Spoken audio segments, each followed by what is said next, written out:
الحمد للہ وکفا وسلام علی عباده الذین اصطفى اما بعد فاعوذ باللہ من الشیطان الرجیم بسم اللہ الرحمن الرحیم ربنا هب لنا من ازواجنا وذرياتنا قرة اعین واجعلنا للمتقین اماما سبحان ربک رب العزة عما یصفون وسلام علی المرسلین والحمد للہ رب العالمین۔ آنکھیں بند کر کے روضہ پاک کی طرف متوجہ ہو کر ادب، محبت، ذوق، شوق کے ساتھ درود شریف پڑھیں۔ اللہم صلی علی سیدنا محمد وعلی آل سیدنا محمد وبارک وسلم۔ اللہم صلی علی سیدنا محمد وعلی آل سیدنا محمد وبارک وسلم۔ اللہم صلی علی سیدنا محمد وعلی آل سیدنا محمد وبارک وسلم۔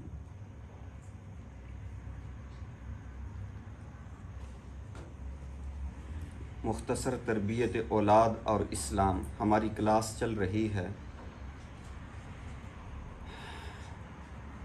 کل ہسبینڈ وائف کے حوالے سے چند باتیں عرض کی تھیں جو احادیث مبارکہ بیان ہوئی تھیں۔ ایک کہ شوہر جب اپنی بیوی کی طرف دیکھے تو بیوی ایسی صفات والی، ایسے اخلاق والی، ایسی صاف ستھری ہونی چاہیے کہ وہ شوہر کا دل خوش کرے۔ اور دوسرا، شوہر جب اپنی بیوی کو مخصوص تعلق کے لیے بلائے تو اس صورت میں کیا کرنا چاہیے، کچھ تفصیلی باتیں ہم نے عرض کی تھیں۔ آج صفحہ نمبر 52 پہ 52 پہ دیکھیں، نمبر 4 دیکھیں۔ شوہر کے ذمے بیوی بچوں کا نان نفقہ لازم ہوتا ہے، یہ امر ربانی ہے۔ عورتوں کے سلسلے میں خدا سے ڈرو، اس لیے کہ تم نے انہیں اللہ سبحانہ وتعالیٰ کی امان کے ذریعے حاصل کیا ہے اور اللہ سبحانہ وتعالیٰ کے کلمے کے ذریعے ان کی شرمگاہوں کو حلال کیا ہے۔ تمہارے ذمے ان کا نان نفقہ اور کپڑا دستور کے موافق لازم ہے۔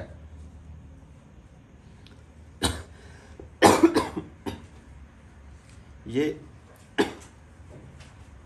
مردوں کے متعلقہ ایک حکم ہے۔ اللہ سبحانہ وتعالیٰ کی طرف سے عمومی طور پر مرد کی ذمہ داری ڈالی ہے کہ مرد اپنے بیوی بچوں کا نان نفقہ کا ذمہ دار ہے، نان نفقہ کا ذمہ دار ہے، اور مرد کو چاہیے کہ وہ کوشش کرے اپنے بیوی بچوں کے خرچ کو چلائے، اس کا انتظام کرے۔ یہ عمومی طور پر مردوں کے لیے حکم ہے۔ اصل میں ہم جب احادیث مبارکہ کو پڑھتے ہیں تو ظاہری الفاظ کو لے کر ہم ایک دوسرے پر احادیث فٹ بھی کرتے ہیں، ایسی چیزیں بھی دیکھنے سننے میں آتی ہیں۔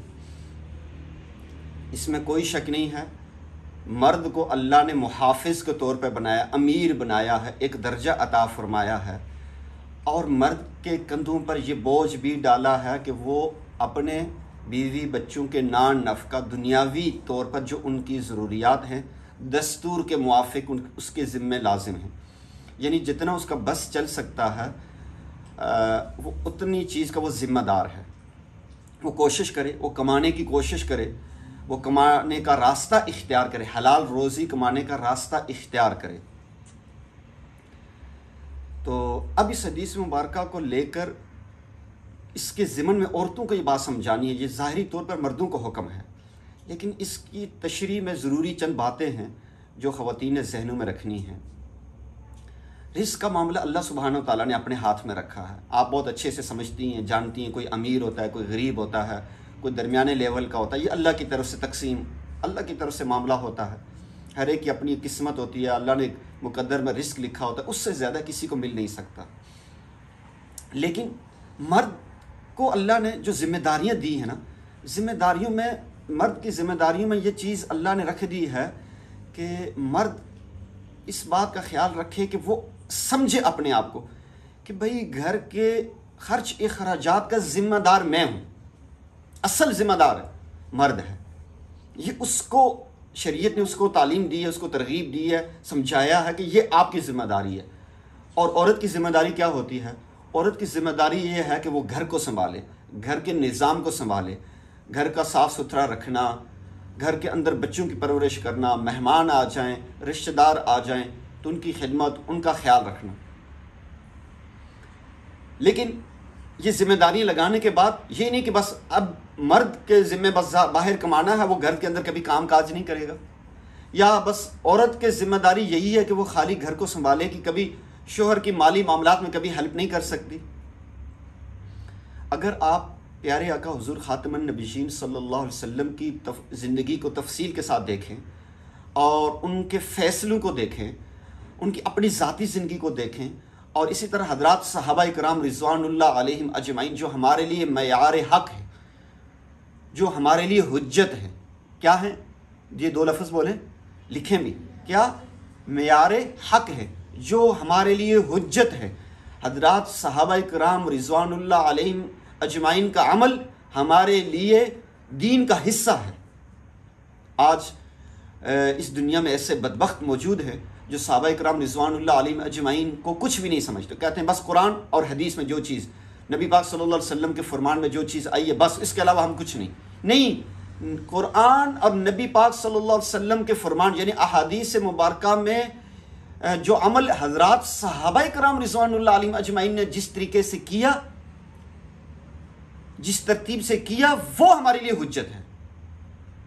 مثال کے طور پہ نبی پاک صلی اللہ علیہ وسلم کی سنت کی طرف جاتے ہیں تو نبی پاک صلی اللہ علیہ وسلم کی زندگی میں بہت ایسی چیزیں ملتی ہیں جو ایک عام امتی نہیں کر سکتا.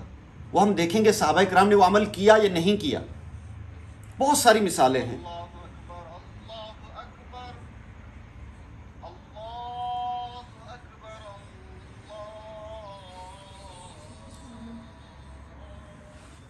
تو بہرحال اس چیز کو اچھے سے سمجھنا ہے. میری طرف توجہ کیجئے کہ کیا ہے؟ حضرات صحابہ کرام رضوان اللہ علیہم اجمعین معیار حق کے ہمارے لیے حجت ہیں. ان کی زندگی، ان کا فرمان کو بھی ہم حیثیت دیتے ہیں اور ان کے عمل کو بھی حیثیت دیتے ہیں، الا کہ کسی نے اپنے عمل سے یا کسی نے اپنی بات سے رجوع کر لیا، وہ ایک الگ بات ہے. تو حضرات صحابہ کرام رضوان اللہ علیہم اجمعین کی تربیت پیارے آقا حضور خاتم النبیین صلی اللہ علیہ وسلم کی ذات نے کی ہے، اور اللہ نے ان کے لیے رضی اللہ عنہم و رضوا عنہ کا فتویٰ جاری کر کے، قرآن کی یہ آیت مبارکہ نازل کر کے یہ مہر لگا دی ہے کہ یہ صحیح لوگ ہیں. ان کے بارے میں قرآن نے فرمایا اولئک هم المفلحون، اولئک هم المتقون، اولئک هم الفائزون. یہ کامیابیوں کے جو فتوے ہیں اللہ سبحانہ و تعالیٰ نے صحابہ کرام کے بارے میں فرما کر ہمارے لیے حجت بنا دیا. تو بہرحال یہ بڑی ضروری چیز ہے کہ ہم نے حضرات صحابہ کرام رضوان اللہ علیہم اجمعین کے عمل کو دیکھنا ہے. اب اس کے لیے جو ہمارے ہاں آج کل شرط ہے کہ لڑکا امیر ہوگا، اس کے مالی حالات بہت اچھے ہوں گے تو تب ہم شادی کریں گے، نہیں. ہمارے لیے شادی کے لیے دین اسلام کو ترجیح دی گئی ہے کہ آپ نے معیار نکاح کے لیے، شادی کے لیے، اپنے لیے زندگی کے ساتھی کا جو انتخاب کرنا ہے وہ دین کو سامنے رکھ کے کرنا ہے. ایک صحابی رضی اللہ تعالیٰ عنہ کا واقعہ ہے، میں آپ کو سمجھانے کے لیے عرض کرتا ہوں کہ ان سے آپ علیہ السلام نے پوچھا کہ آپ حق مہر دے سکتے ہیں؟ ان کا جی میں حق مہر نہیں دے سکتا. مختلف اس کا مفہوم عرض کر رہا ہوں. پوچھا آپ کے پاس یہ چیز ہے؟ فرمایا نہیں. یہ چیز ہے؟ نہیں. پوچھا آخر میں پوچھا آپ علیہ السلام نے کہ لوہے کی انگوٹھی ہے، شادی تو کر رہے ہو، دینے کو، بیوی کو دینے کے لیے کچھ حق مہر کے طور پہ ہے؟ تو پوچھتے پوچھتے آخر میں آپ علیہ السلام نے پوچھا لوہے کی انگوٹھی ہے؟ تو ان صحابی رضی اللہ تعالیٰ نے عرض کیا اللہ کے نبی وہ بھی نہیں ہے، یعنی کچھ بھی نہیں ہے، فقیر آدمی. تو کیا فقیر کی بھی شادی نہیں ہوگی؟ تو آپ علیہ السلام نے فرمایا کہ حق مہر، آپ لوگوں کا حق مہر یہ ہے کہ اس صحابی کو قرآن آتا تھا، قرآن عظیم الشان کی تعلیم تھی. اللہ اکبر. فرمایا کہ آپ اس اور ان عورت صحابیہ کو فرمایا کہ آپ کا حق مہر یہ ہے کہ یہ آپ کو قرآن کی کچھ آیات سکھائیں گے. تو آپ علیہ السلام نے ان کی شادی کروائی۔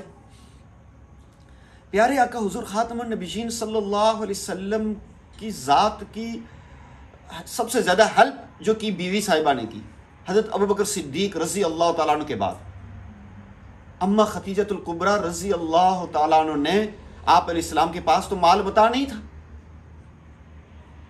آپ علیہ السلام کے پاس مال و متاع نہیں تھا، تو آپ علیہ السلام کو مالی طور پر جو ہیلپ کی بیوی نے کی۔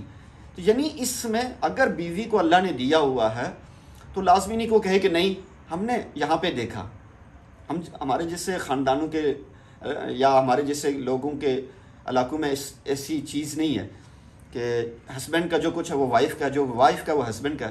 تو ہم نے اس فقیر نے جب پریکٹیکل طور پر کام شروع کیا تو ایک دفعہ ایک کپل آیا تو بیوی نے آ کے شکایت لگائی کہ یہ ہسبینڈ میری یہ چیز لیتے ہیں، میری یہ چیز استعمال کر لیتے ہیں، اور انہوں نے میرے اتنے پیسے دینے، اور انہوں نے یہ دینا، مجھے یہ دینا۔ میں سن کے ہکا بکا ہو گیا، میں نے کہا ہے ہسبینڈ وائف میں بھی یہ چیزیں ہوتی ہیں؟ تو میں بڑا پریشان ہو گیا، میں نے کہا اللہ جی یہ کیا معاملہ؟ پتہ چلتے چلتے پتہ چلا کہ نہیں، باقاعدہ سے ہسبینڈ وائف کے پورے حساب کتاب ہوتے ہیں۔ ایک ہوتا ہے مذاق میں، ایک ہوتا ہے ایسی حقیقت میں سیریسلی۔ ہمارے پیر و مرشد تو فرمایا کرتے ہیں کہ وہ ایئرپورٹ پہ جاتے ہیں یا بس اسٹینڈ پہ جاتے ہیں تو بیوی اپنا کرایہ دے رہی ہوتی ہے، ہسبینڈ اپنا کرایہ دے رہا ہوتا ہے۔ یہ عجیب و غریب چیز ہے، شریعت میں ایسی چیز نہیں ہے۔